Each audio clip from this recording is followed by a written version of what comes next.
Hello, welcome to EPG Pathshala, and my name is N. Rekha from the Department of Food Service Management and Dietetics. Today we will see on the module what is organization and its types. To start with, an organization is a social entity with group of goals that is linked to an external environment. The type of organization is determined by the nature and the type of organization. The word is derived from the Greek word organon, which means organ.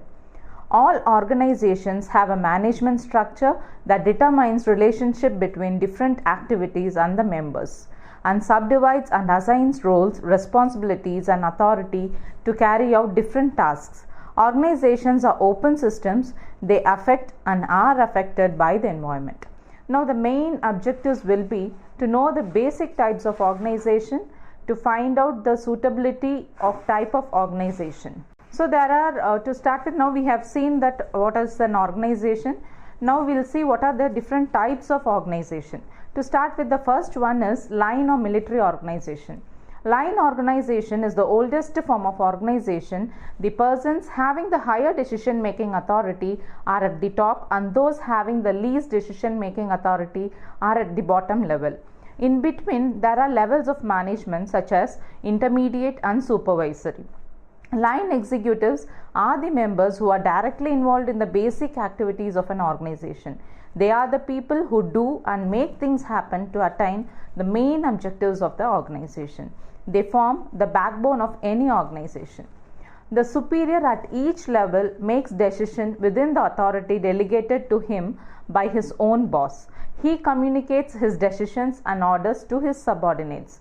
The subordinates may himself be a superior in relation to the persons, sub-subordinates, placed under his charge, makes decisions within the scope of his authority and passes them to the subordinates. Each person is accountable to the one and only one person who delegates authority and assigns duties to him. Any change in this may create problem. For example, if the food and beverage manager bypasses a supervisor and gives directly instructions to the waiter, he may put the waiter in a difficult position of being answerable to two persons at one and the same time. This will also affect the supervisor's control over his subordinates in general. Kinds of line organization. In line organization itself, we have two types, that is, one is pure line organization and the other one is departmental line organization. Pure line organization, at any given level of work, all the individuals perform the same type of work. For example, at the lowest level, all the workers may be engaged in similar activity, but for better and control and supervision, they are divided into different groups, each placed under the charge of a supervisor. Departmental line organization. In this organization, there is the chief executive or the general manager at the top. Under him, there are a number of departments, each headed by a departmental manager. All departmental heads derives his authority from the general manager or the chief executive and delegates authority to his immediate subordinates. These subordinates then delegate authority to their own subordinates and so on. In this type, all departmental heads enjoy equal status and authority. They also have freedom to function independently. Say, for example, the housekeeping executive, for example, will not interfere in the decision making by finance manager or food production manager, and vice versa. In food production department, there may be number of chief cooks, each having a certain number of cooks under him. But there is no formal line of authority or responsibility. The workers placed under waiter have no direct contact to the production manager. The feature, now we'll see that what is the feature, has only direct vertical relationships between different levels in the firm. Now we'll see what are the advantages of a organization. Easy to establish and simple. There are no complications in defining the relationship, easily understood by the workers. There is unity of command and control to which an employee can be given orders by one superior only. There is flexibility as each executive knows what he has to do and feels free to make suitable adjustments to realize the goals set for him. Tends to simplify and clarify authority, responsibility and accountability relationships. There are some disadvantages also, that is, line executive are responsible for both planning and execution of the work assigned to them. There are no specialists to assist them. An executive with line authority has complete control over his unit. He alone is held responsible for the performance of his subordinates. This gives a great burden on a single individual. Next, line organization does not provide for communication from the subordinates upwards.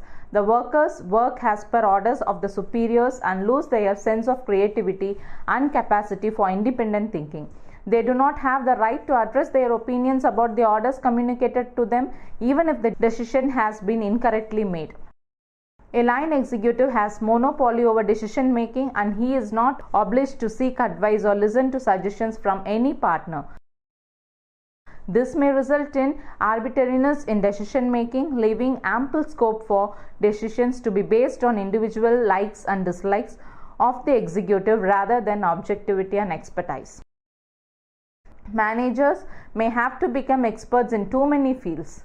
Now we'll see what is the suitability of line organization. Even having many demerits, line system of organization will be suitable for enterprise which are small or where the work involved is a routine nature or machine based. The next type of organization is line and staff organization. Large organizations belong to this type of organization. This type of organization have direct vertical relationships between different levels, and they are also specialists for advising and assisting the line executives. The organization has both line and staff departments. Staff departments provide assistance and advice in specialized areas. For example, quality control, advising production department, etc. There are certain staffs in the line and staff organization. Division of staff, like say personal staff. Personal staff consists of a personal assistant or advice attached to the line executives at any level. His main function is to help the line executives to perform any other work assigned to him. Specialized staff. The staff has expert knowledge in special fields such as marketing, personnel management, public relations, etc. For each of these functions, there may be an expert or a group of experts placed under a separate department. The third category is a general staff. This staff in this category consists of experts from different fields, but generally the staff function at higher levels and is meaning to aid and advise the top management. The feature of line and staff have a direct vertical relationship between different levels. Experts are responsible for advising and assisting line managers in specialized areas. Now we'll see on the advantages. Line executives and the enterprise as a whole benefits from the expert advice and guidance provided by the staff officers. Staff executives carry on detailed analysis of each managerial activity. Line executives need not have to look after specialized investigation of each problematic situation. Training of young staff executives. A line and staff organization provides opportunity to young staff executives to acquire expertise in their respective fields. Here we have some of the disadvantages also. That is, it is difficult to determine the pattern of authority relationship between line and staff executive, which might create confusion. Staff officers may be expert in their field of activity, but they have only an advisory role. They lack authority to implement their action. Centralization is seen in this type as line executive alone have the power to make and execute the decision. Hence, it tends to have centralization of authority positions. Conflict between line and staff may arise. The third type of organization is functional organization. To start with, a functional organization is one where the work is organized on the basis of specialization. Here, each specialist conveys his instructions directly to the line personnel rather than through a formal chain of command. The various functional departments in such an organization provides various services to the line managers in respect of work study, maintenance, purchase of materials, control of stocks, quality control, etc. In the absence of services provided by these departments, the line managers will be required to perform these functions on their own. This organization has developed from the increasing complexity of operations in an organization. So now we'll see how to rationalize functional organization. In functional organization, the following points need to be noted carefully. The first one is provision of activities. Work allocation should cover all activities of different departments. For each activity, there should be one or the other department to perform it. Next is duplication to be avoided. Care should be taken to see that the same activity is not handled by two different departments. Interrelation of activities. Activities placed under the charge of one department should be interrelated. Now we will see the advantages of the functional organization. The worker at each work level concentrates on lesser activities, which in turn accrues efficiency in his area of work. Functional organization results in great relief to line executives as a specialist gives instruction directly to the lower level workers. Specialization and proper standardization leads to increase in production level. The presence of specialists at each level of work point, there is no need to have a well-trained line executive at each work point. There are some disadvantages also. There is presence of too many boss relationship between persons and department. A worker is placed under the number of bosses. He finds it difficult to manage the different, sometimes conflicting orders received from them. This leads to complex relationship. Ineffective coordination is found due to difficulty in ruling out the limits of authority of each specialist. Workers have lesser opportunity to decide things on their own as there are many specialists to guide and direct them, which in turn leads to centralization. Now we will see the suitability of this organization.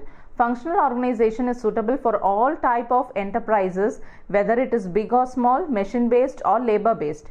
But to make it fruitful, this should be practiced only at higher levels. It will not be successful if it is practiced at lower levels, as it may become difficult to determine who has authority on whom, who is responsible to whom, and what work each one is supposed to do. The next type of organization is a project organization. A project organization is a temporary organization designed to achieve specific results by using teams of specialists from various functional areas in the organization. Project organization is set up to overcome the major weakness of the functional organization, namely absence of unity of command, delay in decision making, and lack of coordination. The organization is designed with specific objectives in view, and there is also provision of disband it after the program or project has been accomplished. Hence, in this type of organization, department charged with completion of a specific program may exist for a long time, as a large program cannot be accomplished within a short duration. The project may become a permanent effort that it becomes a program organization. The latter may in turn be separated from parent organization and be established as a full-fledged product division functionally organized. The feature of this organization is that a project organization is a remarkable illustration of relationship between environment, strategy, and structure. The grouping of activities on the basis of each product paves way to introduction of new authority patterns. Greater authority being given to the project board, and the success of the project depends upon coordination of activities. It makes for meaningful control and fixation of individual responsibilities. There are some drawbacks of this organization. In a project organization, uncertainty is the key factor. This is due to the diverse background of the professionals who are deputed to the project. Next, in the absence of a well-defined areas of responsibility, flow of communication, and criteria to judge the performance, the project managers find it difficult to motivate and control the staff in a traditional manner. Decision-making process is a tedious, and any delay in it may lead to major consequences in delaying or completion of a project on time. Effective project management may also be hindered by the top management, who may not be knowing the actual problem of the project center. So there are certain characteristics of project organization. Personnel are put into a project from the existing permanent organization under the control of project manager. The project manager specifies what effort is needed when work will be performed, whereas the particular department manager executes the work using his resources. The project manager gets the needed support from other departments like production, quality control, and etc. for completion of the project. The authority on the project members is shared by project manager and the respective functional managers in the permanent organization. The services of the project team members are temporarily loaned to the project manager till the completion of the project. Conflict may arise between the project manager and the department manager on the issue of exercising authority over team members. Full and free communication is essential among those working on the project. The fifth type of organization is a matrix organization. It is a permanent organization designed to achieve specific results by using teams of specialists from different functional areas in the organization. A matrix organization is effective where a large number of small projects need to be completed. It is suitable for projects such as weapon development, building, aerospace, involvement of high technology, etc. Feature superimposes horizontal setup of divisions and reporting relationships onto a hierarchical functional structure. Now we'll see the advantages of matrix organization. It provides dual benefit by functional and purpose departmentation, technical specialization, and emphasis on ultimate goal. This structure focuses on organization resources on unspecified projects, thus enabling better planning and control. It is the most suitable structure to respond rapidly to the external change.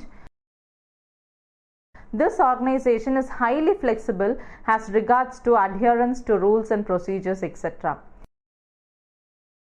As any division has to harness its efforts towards accomplishment of a single project, employees are effectively motivated. It provides better development of personnel by providing training from efficient managers. Decentralized decision making is present. Disadvantages: the matrix organization does not follow one subordinate, one boss principle, and the employee is required to report to more than one superior, which creates difficulty in identifying their bosses. Potential confusion is seen over authority and responsibility. High prospects of conflict is present. High administrative cost will be there. Overemphasis on group decision making will be there. This type brings temporary drafting of people, mainly professionals from various departments. This makes it difficult to coordinate and control the functioning of a heterogeneous group, particularly in the absence of line authority. The next type of organization is the committee organization. Now, from the name itself, you can understand that it has a group of members. A committee means a group of persons formed for a stated purpose.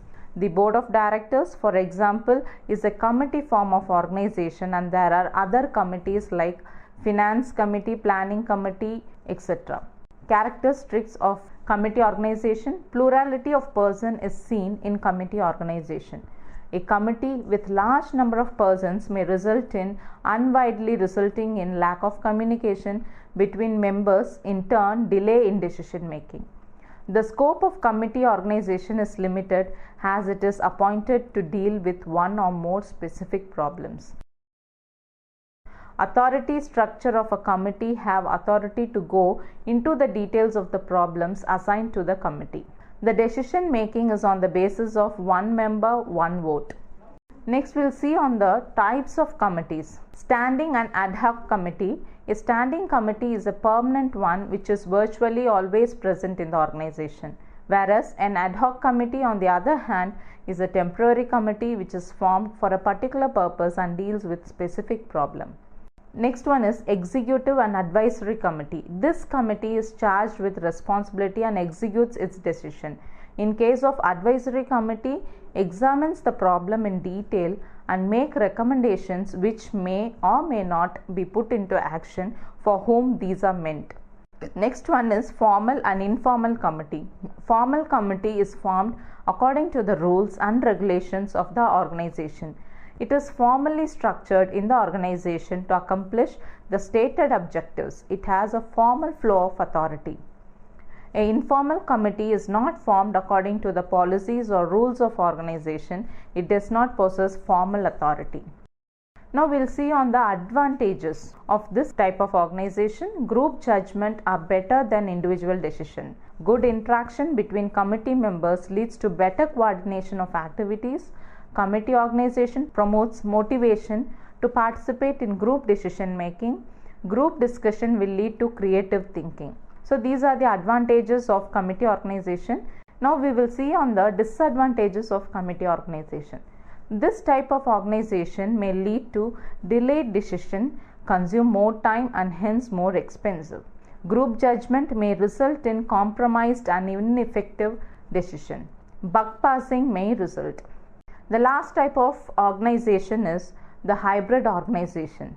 This is normally present in our multinational companies. This type of organization is used by multinational companies operating in the global environment. This kind of structure depends on factors such as degree of international orientation and commitment. Multinational corporations may have their corporate offices in the country of origin and their international divisions established in various countries, reporting to the CEO or president at the headquarters. Now we will move on to the advantages of hybrid organization: alignment of corporate and divisional goals, adaptability and flexibility in divisions is there, functional expertise and efficiency can be got.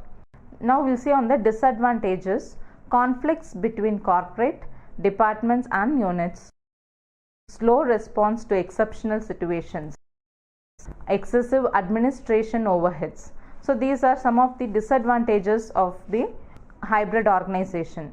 Now that we have seen the different types of organization, I think now you would have you would have grasped what are the different types of organization. To summarize, I would say the employees must work in close coordination with each other and try their level best to achieve the organization goals. It is essential to manage the employees well for them to feel indispensable for the organization. These all aspects are met through in-depth knowledge of different types of organization and its suitability.